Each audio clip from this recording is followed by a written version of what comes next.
Starting Nomad Adventure has been an incredible and exciting journey for me. I first started the company in the mid-90s, mainly to bring in rock climbing equipment so that I and my friends had some gear to climb with. At that time, rock climbing was a totally new sport in Malaysia. I remember an occasion when I and my friend were putting up a new climbing route in Ipoh, and we were climbing, and suddenly we hear this sound of this fire engine coming. And before we know it, there's this fire engine parked below us, and the ladder comes up, and the fireman's right next to us, and we're climbing, and we're like saying, yes, can we help you? And the fireman says, I'm here to rescue you. And we're like, but we are just rock climbing. And the fireman asks, rock climbing? What is that? We answered, it's a sport. And he said, what kind of stupid sport is that? So in those years, rock climbing was totally new. And if you were out rock climbing, people would just see us and think we were going to kill ourselves and call up the fire department to rescue us. I never believed I was very talented at each of these sports. But because I had a broad experience, this set me up really well to become an adventure racer.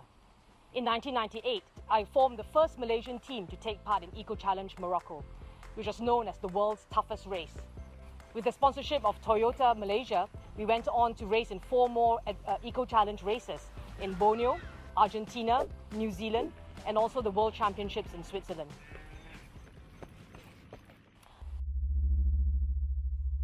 In 1998, at the height of the Asian economic crisis, I quit my full-time job and started the first indoor rock climbing gym in Malaysia.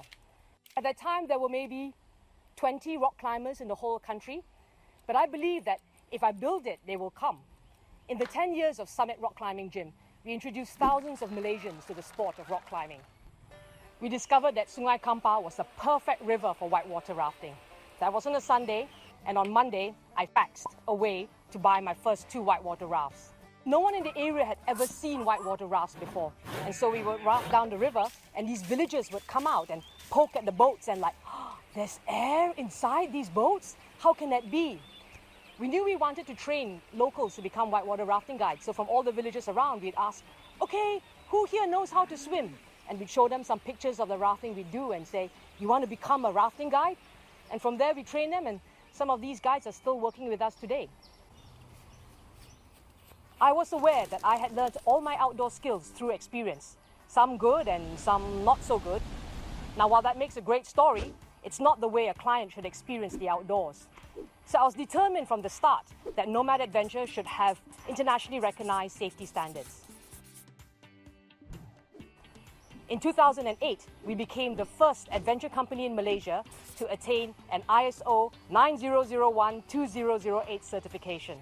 Our trip leaders are all certified by the International Rafting Federation. Nomad Adventure is also the preferred training provider for Rescue 3 International, and we deliver swift water rescue, rope rescue, and also wilderness first aid training.